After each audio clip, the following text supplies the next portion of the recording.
Hello everyone, welcome back to Spatial Statistics and Spatial Econometrics. We are at the 7th lecture today and we will be looking at this topic called spatial entropy. In the previous lecture, we extensively covered the concept of entropy, and in summary what we said was that entropy provides a measure of dispersion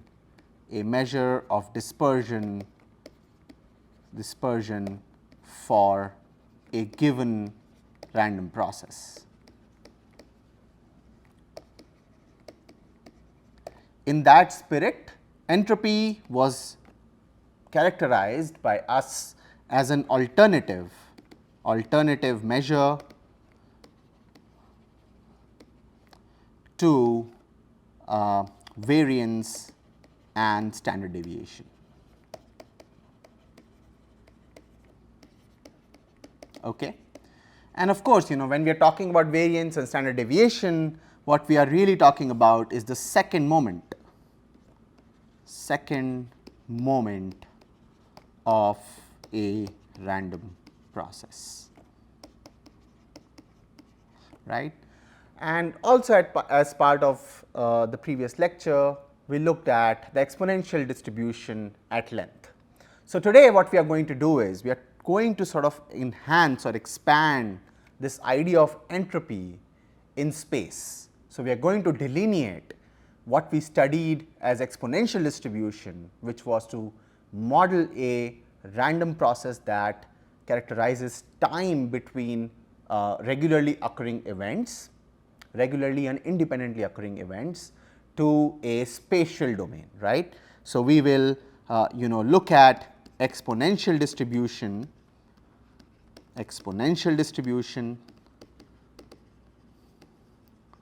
and its entropy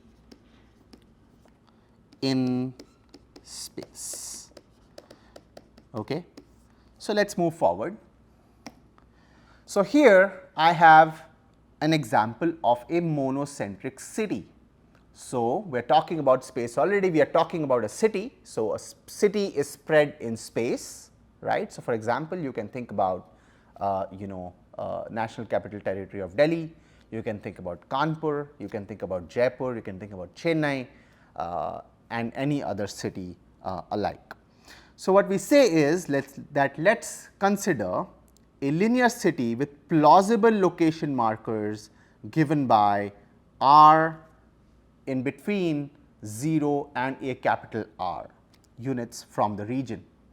Okay. So, I have used a few terms here. First of all, I am saying I am talking about a linear city. I am talking about plausible location markers. So, it is not that we will locate markers everywhere in this linear city. We are going to have some plausible locations where we can find these or locate these markers. What is a location marker? Well, you can look at figure 1 to look to find a location marker, right. A location marker is really when you are driving through a highway, when you see a kilometer marker which tells you, okay, in this example Haridwar is 24 kilometers away, that is a location marker, right. And when I look at location markers away from the origin, I can get a sense of how far out I have come from the city center, right.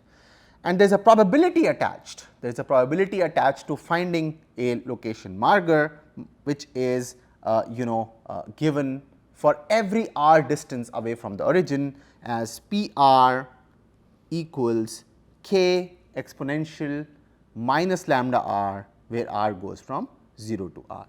And k is a normalizing coefficient which just ensures that the sum of probabilities or the integral of probabilities in throughout this city must equal to 1, right. So, probability in a defined domain D must equal to 1 for all the events that can occur, that is all the markers that we locate. Okay. So, let us begin solving this problem. So, okay, so we are given what? We are given first we are given location markers placed along a linear city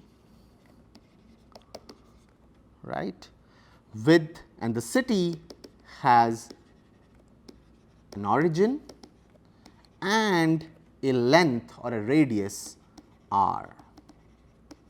Okay. So, my city starts at the origin, it is a linear city. So, it goes out till the radius or length r. Okay. So, I am talking about a spatial domain D, right. So, in previous lectures we have talked about geostatistical data, and we said that look, the data could appear at any point in space. So, here we have a one dimensional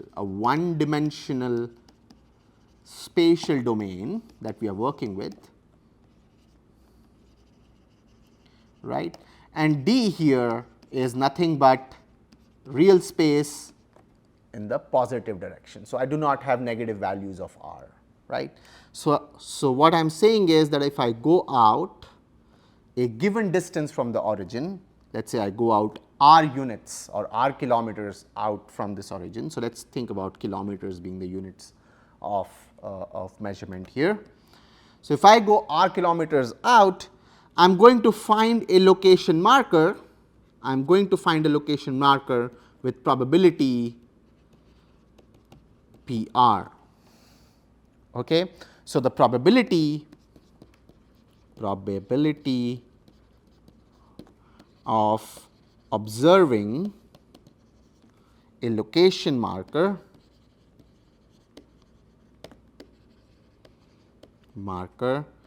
at an arbitrary distance from origin, distance r from origin is PR, which is written as k times exponential minus lambda r, right, such that r can be between 0 and r, right. So, that is reasonable. I mean r, how far can I go from the origin? At max, that is capital R, right. I can at max go till capital R, or I can just stop at 0. So, I can have this arbitrary location or distance from the origin going from 0 to capital R. So, what is k? So, we can say where k is a normalizing coefficient. I know all of this is already written, but I want to just ensure clarity, such that integral 0 to r PR dr equals 1. Okay. So, before we move forward, what we are going to do is we are going to do an aside where we create this analogy between the exponential distribution that we had used in the previous lecture to model time to then model it on space. So, because we want to bring that idea of a exponential distribution which we understand traditionally, right. It is where the random variable is basically time between two different independently occurring events, to space, right, which is a city now, right. So, now I am talking about modeling a random process of observing markers with some probability at a given distance from the origin as an exponential distribution. So, I am going to now, as a next step, I am going to create an aside, and I am going to sort of create this analogy for you. So, in the previous lecture,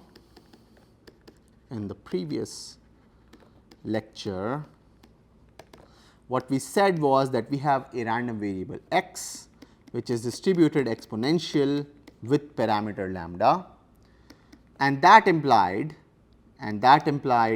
that the distribution, the PDF, the frequency of observing x, a given value of x will be given as lambda e to the power minus lambda x, right. And in that case we had said x could be greater than or equal to 0.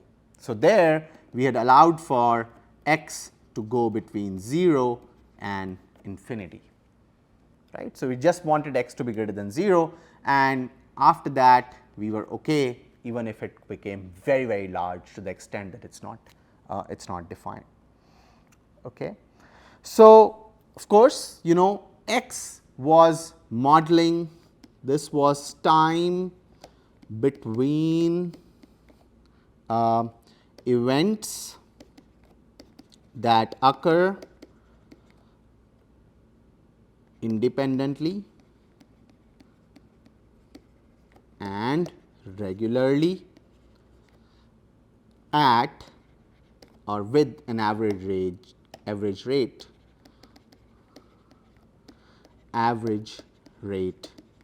lambda, right. So, if we are to sort of adapt it to the notation that we have, we can simply think, we can just replace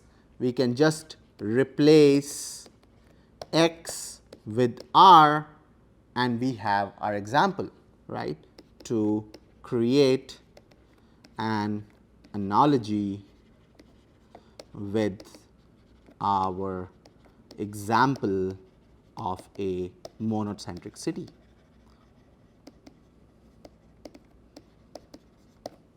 Right. So, now while we do that, the first thing that we have to note is so we have to note a couple of things, right. So, we note a couple of things when we sort of bring this idea from time to distance, right, from temporal dimension to the spatial dimension. Well, we will say note, first of all, we have reinterpreted time between events to what? To distance between two location markers, right, or distance between origin and a location marker, to distance between origin and location markers. So, that is the first sort of distinction in what we have done in moving from entropy to spatial entropy. So, this is entropy, time between events, and what is distance between location markers, or origin and location markers. This is spatial entropy. Okay. And one thing you realize straight away is that the second pointer that I want to note is that if r were to be infinity in our example, right. So, what is r? Well, we know small r can go from 0 to capital R, but if r were infinity, we would be exactly mapping to the time dimension problem. Then we will simply get k equals lambda. If you want to see it, we can see it. So, the condition that we have is 0 to r dr. So, we have k such that the probability integral through the linear city of a finite radius is equal to 1, right. And here if I were to solve this, what I am going to get is 0 to r k times e to the power minus lambda r dr equals 1. Now, we are setting r equals infinity, right. So, r approaches infinity, right, more if you want to be more correct and exactly correct, right. So, if we integrate the left hand side, I am going to have k times e to the power minus lambda r over minus lambda. This goes from 0 to infinity, and the whole thing on the left hand side equals 1, which will give me simply k over lambda equals 1, which implies k equals lambda. Okay. So, we have sort of, as a second pointer, what we have done is that we have reinterpreted an infinite or unbounded time sequence to a finite linear city in space in the over the real number line, right. So, on the positive quadrant, right. So, we have, this implies that we have reinterpreted an infinite or unbounded time sequence time sequence in case of what I am going to call as the traditional exponential distribution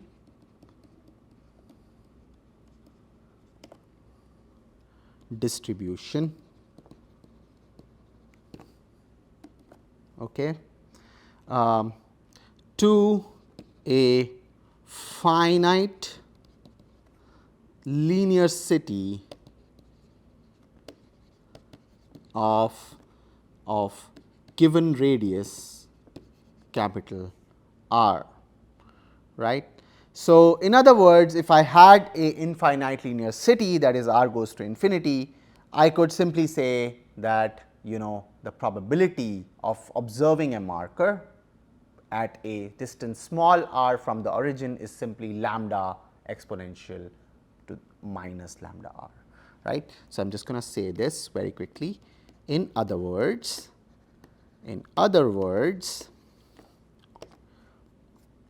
if I had an infinitely large linear city, right. So, a very large linear city which would just not end over space, that is, I can say R, capital R goes to infinity, mathematically that is our expression for that. I can say that probability of observing a marker at a distance small r from the origin is simply given as lambda e to the power minus lambda r, such that r lies between 0 to infinity as on your screen. Okay. So, now we have completed this exercise of adapting what we had sort of seen as a spatial interpretation of the exponential distribution that we covered in the last class to understand entropy, to understand spatial entropy over space, right. So, now we are going to go step by step, use this probability distribution of location markers over a linear city with the schematics that are there on your screen, right, and then sort of go step by step and get to the point where we understand entropy of a city and how do we interpret it in the physical world. Okay. So, let us do that. So, I am going to do that in steps. So, I am going to say step 1. So, let us see what is step 1. So, the first step is to let us find k, right, and k, if r is infinity, k is simply lambda. So, if r is not infinity and r is a fixed capital R radius of the city, k is likely to depend on capital R. Okay. So, let us look at that. So, let us find k with or let us say for a linear city of radius capital R. Okay. So, my condition is already sort of pretty clear, 0 to r, P r dr equals 1. This implies k times exponential minus lambda r dr, where the integrand ranges from 0 to r. So, I am going to simply equate this to 1, okay. And if I sort of follow through the integration, k itself is a constant with respect to r in this integration exercise. So, I have k integral 0 to r e to the power minus lambda r dr equals 1. That would mean k e to the power minus lambda r, this integration is straightforward, 0 to r equals 1. This implies k e to the power minus lambda r by minus lambda minus e to the power minus lambda 0 over minus lambda, right. So, this is lambda times 0, right. I hope this is clear. So, I'm sorry about that. So, minus lambda into 0, right, and this whole thing is equal to 1. Okay. So, we have k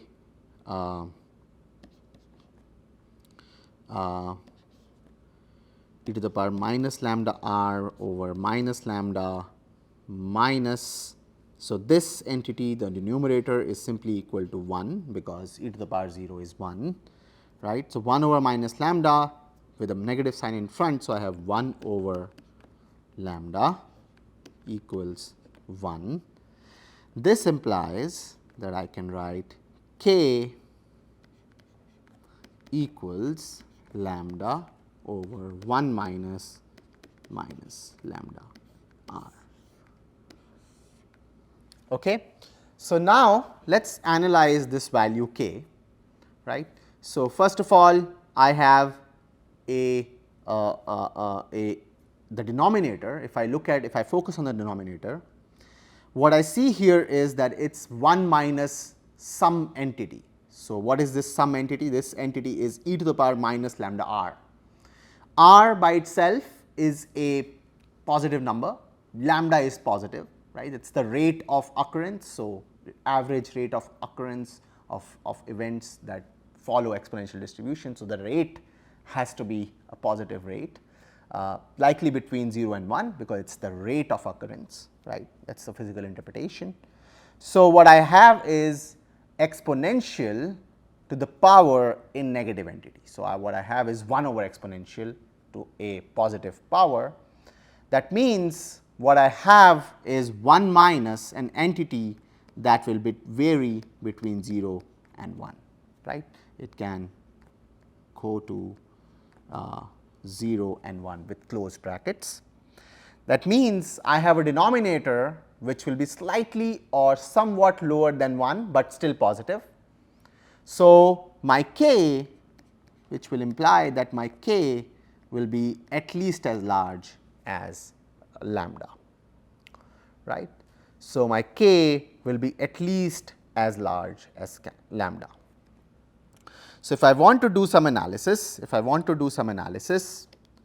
I can say that okay, I want to know as r increases what is the impact on k, and as lambda increases what is the impact on k.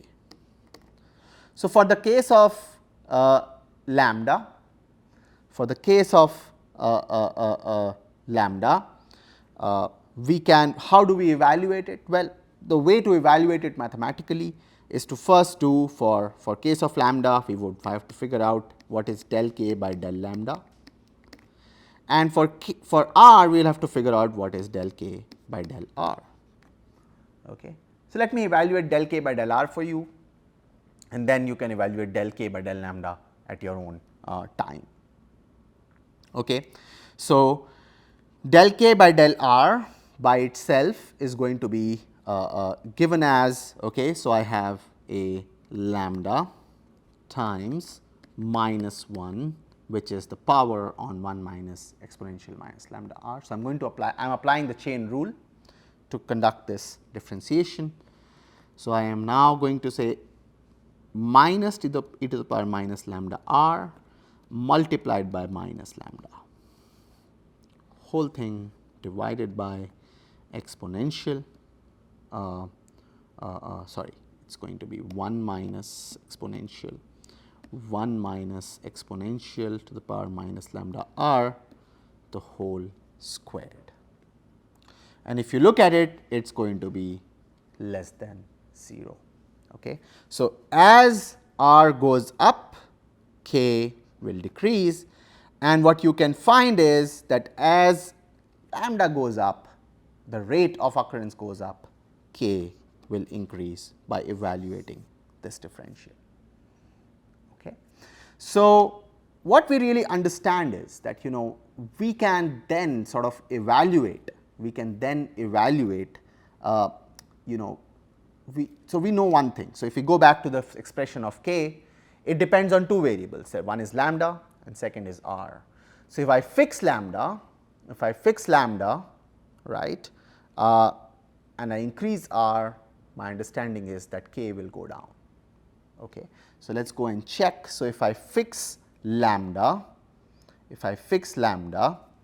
and sorry about that. So, this is the PDF. So, the first graph that I am showing you is basically P of r given as e to the power minus lambda r times over 1 minus e to the power minus lambda r.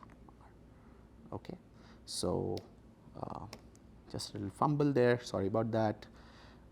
So, I have e to the power minus lambda r over what I have is k is 1 minus e to the power minus lambda capital R. So, just be careful that on the numerator I have e to the power minus lambda small r, and in the denominator I have 1 minus e to the power lambda times capital R. So, by the way, there is also a lambda sitting here at the numerator, because k is equal to lambda over 1 minus e to the power minus lambda r, right. So, having understood that, we want to understand how does p vary by the two variables in this distribution. One is capital R and the other is the lambda. So, 0 to r, right. So, you can see that as capital R increases, the propensity or the probability of observing a location marker tips down exponentially. So, the curve, the shape of the curve comes from the exponential function, right. So, the probability is very, very high to observe a location marker near the origin, but as soon as I leave the origin and I start going out, this probability comes down steeply with an exponential rate, and eventually becomes 0 at capital R. So, if I were to set R as 20, I am going to have this yellow line touch 20, right. If it were going up to 40, then of course, it will keep going down till it sort of touches 40. Okay. So, that is an understanding. And what happens with lambda? What you see is that as if you fix a particular radius, let us say you fix a radius of 6 and you vary lambda, as the rate of occurrence increases, the probability at that given radius goes down, right. So, I am going to have a lower PR value if I were to look at different values of lambda, and as lambda goes up, PR comes down. So, that is about PR, right. Now, we want to understand about k. So, that is the next step. So, let us look at it. So, this is kr over lambda, right. So, and lambda is fixed at different values, and what I am showing you here is that as r increases, k of r is going to fall down, right, and it's happening at a exponential rate, which is not surprising, because if you look at the formulation of k, it has r as part of an exponential function, right. So, that's an understanding or an analysis of this normalizing coefficient k. So, I am looking at both the density function, I am plotting it just to give you a flavor of how it looks like and what is the shape and all that, so that it does not remain a mathematical functional form. You understand that, look, when I am going out from the origin 2 kilometers, I can draw this vertical line and figure out what is the probability of observing a location marker given a fixed lambda, and then I can go out 6 kilometers and I can see that the probability of observing the location marker is much lower, and this fall in probability is exponential in nature, which is where the exponential distribution comes into picture. And finally, to analyze how does k behave as a function of r, we plot k as a function of r by fixing lambda at a given value. So, I am going to look at just lambda equals 0.1 and I am going to look at kr values and see what it looks like. Okay. So, that is step 1 in our movement, in our journey from going to a exponential distribution interpreted in the space, and then finally we are going to go towards entropy. Okay, so now we have understood the distribution by itself. How does it look like? How do we interpret it? What is k?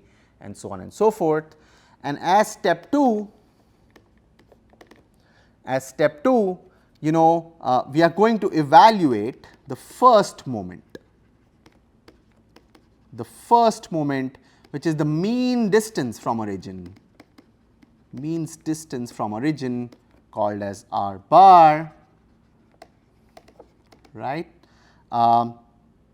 for our linear city